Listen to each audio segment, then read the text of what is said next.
Major, my last warning. Minyamo, what name me? Minya, sorry, mind. Be very, very careful. Yeah. And so she not candy our pet. Never twice or somehow. Ube good, dear mayor. Ube to make good members and some huluqua. Meme dia sorry, then what be good no. Meme by was so phobia to make dynamic pain. Now, we are why you ube to make good sorry. Ah, what is social? Me my last one, sir or suffer. At the other come as him, you make bow so. So I'm chinning ya, Juma. Me my last one.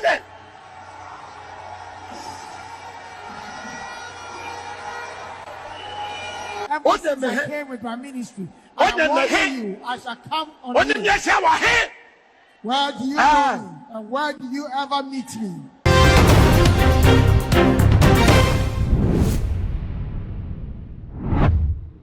Adeshimai manano kwese yo manga na yante asempani na eni mejo ya wo kumase etwa nani edehwe ban na papa yi ewo beto monten so na aye arehosam ede ama wo manga na titiru ene Christopher afeku na nipa mienu asofo mpenifo mienu ena wo yi eba yi ganafo etenete wo monsa edehwe mo so na mo so ena mejo etimi etwa nani ede ahwe ban enam banta bia na ekoso ewo wo mienu entem GH page Rashad so ekofie ho abra na mejo yare kopie mu ewa yare sabia ho ne odine ni kohweye ne okohu ye ni nyina so ode mu nchemu aba ya mede eba beso mu ameka wo se aha eye too much ite na bo ni guso wo hwe mesrawo no mi subscribe button so na the bell na ka ho se ne be na update no tumpe wona first person ya wonsa ebidi kan akabi abusuya ase ye body area yensem no mu di ase ne meka ase kwese de etwemu yi ene beto monten so se mejo adane ede ato ya ne dwuma oba wi ase se wo ba be ni nyina nyame ato nsa ede afre no na ansana mejo ebe bedane de ato ne enimu dwuma wodi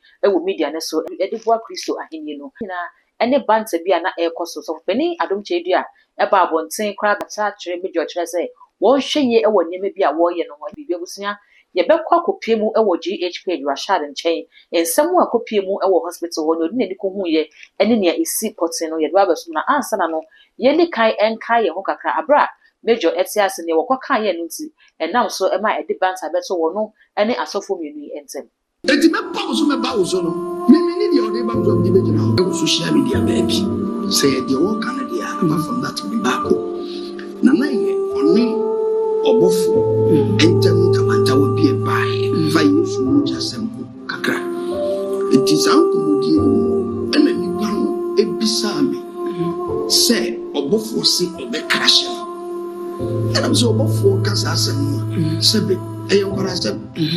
Now, Sassofo, I was money. This is what I said. That's one kind of bonity. One kind of bonity, and you're in defense of Russell in defense. And I'm not cutting. I want to say, me say, me point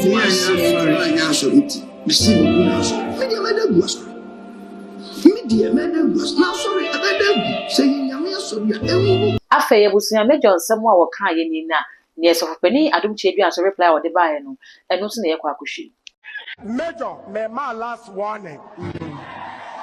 Minyamo, what name me? Minya wonya sorry mind. Be very, very careful. Yeah.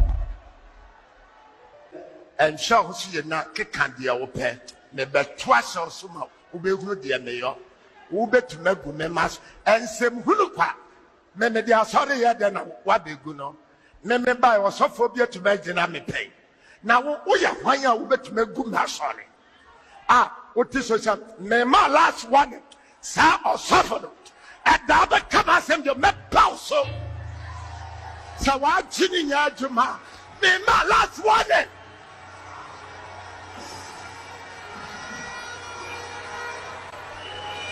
What I came with my ministry. I shall come on you. Where do you go? And where do you ever meet me?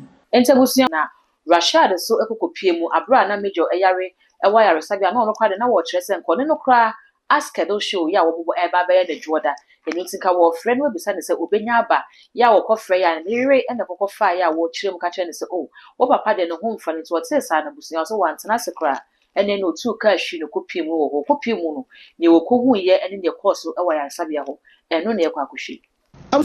Last week Monday, and the wife son no cause over Monday no na Emma yene kasa say aya o mramesra Monday no and also obeba it's in Monday anopa ye fra confirm say prophet na obenya ba bibia mebo and unfortunately the wife pick here no say prophet won fa no it's your hospital abuja ya antana so mene eye kinaso bi kwaku ne manager ade chie ye ko.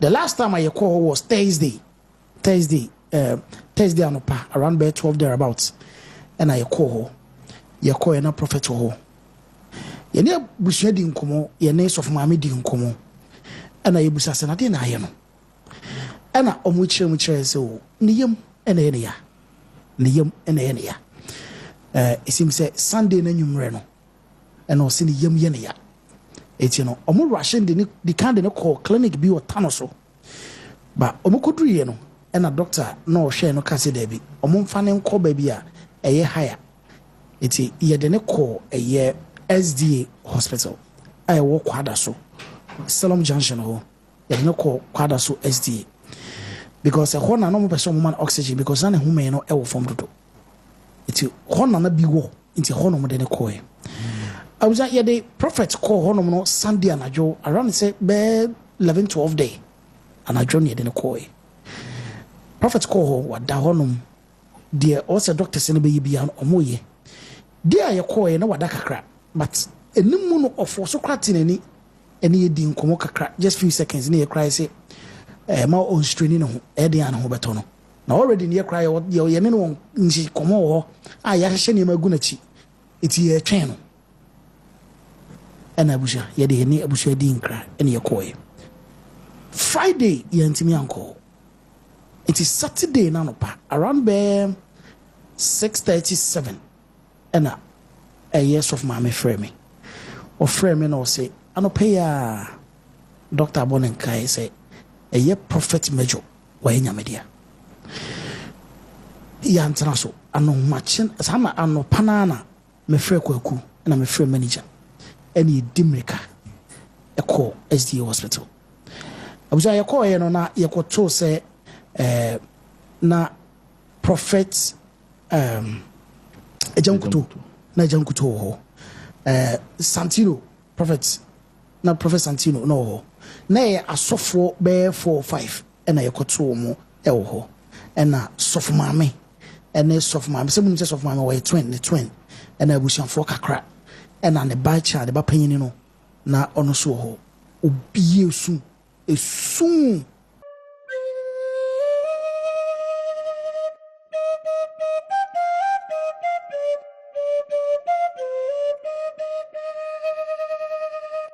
Entabusia ensami ena ede ababesuma wenu akwakoya rehusam yi pa ede ama mejo ene nebusia nam sa asem we so sere nyankopon se wo fa ne kra ensie yi na fe ye de hyeden ene ya konsem kese pa too much GH na eduma fo nyina namu ede ama abusia na ka chom se ebre mu odin se no ye sere nyankopon abasa ne se won cheche abusia na kasare ifise ne ye Christopher die ne be ka de hye na se nyame ne de ma wono aso ena eje se ne yenim se mejo eyadwumayani ewo asase so yegidi se wo kwakoto aso nso ewo agyanenti efi se bible kra se wo we eye Christopher emfaso nti we enye mfaso de fama Christopher nyina ye gyina rehosem nso no makai wo se eye too much GH ana oni guso a wo hwie mesa no mi subscribe to me so first time ni a eye akai na fa be one kan wo ye ne sape upload nso mo ape wo se wo phone no abo won kai ne pron na afi wotumi ho se ne ensem no ni nyina esiti all the social media platforms so kwa too much GH. Oh, subscribe, no like, no share,